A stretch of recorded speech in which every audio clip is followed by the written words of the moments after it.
আল্লাহ তাআলার কুদরতি পা জাহান্নামের ভেতরে ঢুকিয়ে দিবেন।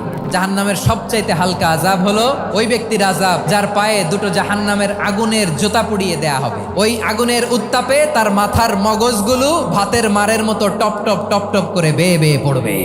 এইটা যদি সবচেয়ে লাইট পানিশমেন্ট হয়, সবচেয়ে হালকা পাতলা সহনীয় আযাব যদি হয়, তাহলে ভয়ঙ্করতম আযাবের কি অবস্থা হবে?